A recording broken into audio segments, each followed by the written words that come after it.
The loudest reaction didn't come from the score, it came from the implication, because when Dan Orlovsky said Aaron Rodgers reminded the world of his greatness, he wasn't just praising a performance, he was reopening an argument that a lot of people were already tired of having. The argument about whether this version of Rodgers still matters, whether moments like this are nostalgia or warning signs, whether one cold Monday night is enough to drag an entire narrative back into the present. That's why this hit so hard. Because the Dolphins didn't just lose, they were dismantled, and Rodgers didn't just manage the game, he controlled it, calmly, efficiently, with the kind of quiet authority that makes defenses look smaller by the quarter. And when that happens, people get uncomfortable, because it challenges the idea that time has already passed him by. It forces everyone to look at the film instead of the assumptions. It forces a question that nobody wanted to ask again, which is, what if this isn't a farewell tour? What if this is still a weapon? The controversy isn't that Rodgers played well. The controversy is that he played exactly the way his teams always need him to play in January, and it happened against a Dolphins team that was supposed to prove something about itself. Instead, the night turned into a referendum on quarterbacks, on toughness, on decision-making, and on whether flash can survive friction. And when the temperature dropped and the margin tightened, one quarterback looked comfortable and the other looked exposed. That's not hype. That's what the game showed. And that's why this conversation immediately lit up. Because it wasn't flattering. It was confrontational to everything people thought they already knew. What unfolded was a Monday night collision between the Dolphins and the Steelers that ended 28-15, but the numbers barely capture the story.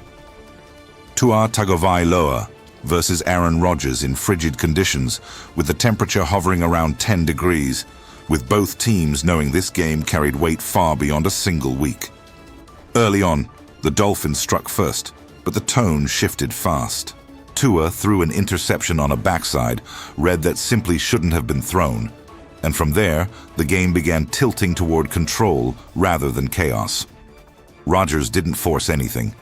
He took what was there, moved the chains, and just before halftime, with the Dolphins' defense playing well, the Steelers found a way to punch it in and steal momentum. That sequence mattered, because it set the emotional temperature of the game. From there, the second half turned into a lesson in physicality and efficiency. If you want honest, unfiltered breakdowns of games like this, where the conversation goes deeper than highlights, make sure you subscribe and drop a like, because this is where narratives actually get tested. The core of Orlovsky's commentary wasn't about spectacular throws, it was about control. The Steelers' offense did two things that completely changed the way the game felt. They were efficient, and they kept their quarterback clean. That combination is everything for Rodgers at this stage, and it's exactly why the phrase "reminded the world of his greatness" carries weight here. Greatness doesn't always scream. Sometimes it suffocates. The ball came out of his hands quickly. The offense stayed ahead of the sticks. Third downs were manageable. Playmakers were put in positions to succeed, and Miami rarely got near the quarterback. That's not accidental. That's an offense functioning exactly as designed, and a quarterback executing it without ego. When the run game started to hit, it changed the dynamic completely. Kenneth Gainwell's explosive run in the third quarter wasn't just yardage, it was a message. The Steelers could dictate terms that led directly into the red zone touchdown to Marquez Valdes-Scantling, a veteran receiver who understood spacing, timing, and trust. Rodgers sold the ball fake, pulled the second-level defenders up, and replaced them with precision. That's muscle memory. That's a quarterback who doesn't panic when the window is tight because he's been throwing into those windows his entire career. And when DK Metcalf talked afterward about Rodgers smiling because everyone did the right thing, that wasn't a throwaway line. That's the quarterback-coach-player harmony that makes offenses feel inevitable instead of hopeful. The fourth quarter sealed it, not with drama, but with dominance.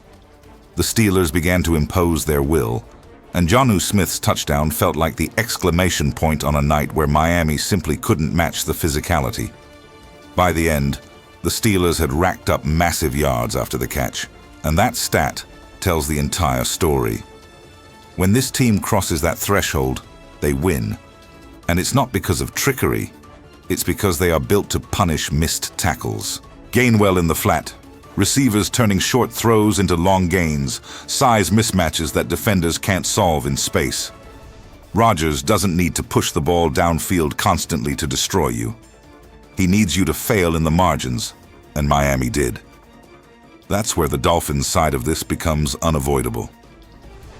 Tua Tagovailoa's night wasn't just rough. It reignited a conversation that Mike McDaniel himself didn't shut down. When McDaniel said the quarterback play wasn't good enough and that everything is on the table, it sent a shockwave through the narrative surrounding Miami. This isn't about one bad game. It's about a pattern of turnovers that hasn't been fixed. Dan Orlovsky didn't dance around it. He said he would start Quinn Ewers for the final 3 games. That's not a casual suggestion. That's a statement about urgency, evaluation, and honesty. It's about separating future contracts from present performance. The critique of Tua wasn't cruel, it was precise. This is a quarterback-friendly offense. Defenses are selling out to stop the run. There are one-on-one opportunities built into the structure. The quarterback doesn't need to be a superhero. He needs to be a point guard. He needs to protect the ball and distribute.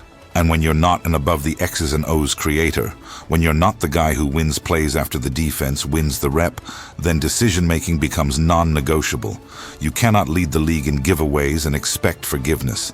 That's the reality Orlovsky laid out, and it's the reality Miami has to confront. The sideline dynamics only made it more uncomfortable. Limited communication, visible distance, a team that didn't rally emotionally as the game slipped away. Meanwhile, on the other sideline, Rodgers looked relaxed, engaged, even joking about tequila in his post-game interview. That contrast matters. It speaks to comfort under pressure, to belonging, to control of the moment. Rodgers talked about loving the city, the organization, playing for Mike Tomlin, and being surrounded by guys who care and feel like they have something to prove. That's not fluff. That's buy-in. Revisiting the strongest claim again, that Rodgers reminded the world of his greatness, isn't about crowning a season. It's about redefining expectations. This was the best game the Steelers played all year. Their defense shut down a strong run game. They were the more physical team, and Rodgers gave them exactly what they wanted from him. No hero ball, no reckless aggression, just command. And if he plays like that, they have a shot. Not a guarantee, not a parade, but relevance. And relevance in January is everything. The tension comes from what this means going forward. The Steelers showed a very specific style that can keep them in games, but it's narrow. It requires efficiency, protection, and yards after the catch. It's not something you can lean on against every opponent, but it exists, and that matters. For Miami, the implications are heavier. This isn't just about losing in the cold. This is about identity. Can this offense function when conditions aren't perfect? Can the quarterback protect the ball when defenses disguise coverage? Can they respond physically when challenged? Media narratives will swing, as they always do, but this game provided clarity. Rodgers didn't look old. He didn't look hesitant. He looked comfortable doing exactly what wins playoff games. Tua looked like a quarterback searching for answers in an offense designed to give them to him. That gap is where controversy lives, because it's uncomfortable to admit that experience still matters this much. As this conversation winds forward, nobody is saying the Steelers are suddenly favorites. Nobody is saying Miami is finished forever. What's being said is sharper than that. On a night built for toughness, precision, and patience, Aaron